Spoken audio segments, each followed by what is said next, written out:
माझे नाव ईश्वर हनुमान मी इयत्ता तिसरीमध्ये शिकत आहे. मी आज तुम्हाला इयत्ता तिसरीची एक गोष्ट म्हणून दाखवणार आहे.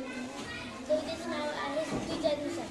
सुट्टीच्या दिवसात वाटते खुशाल आकाशात निळावे आवाज मोठा.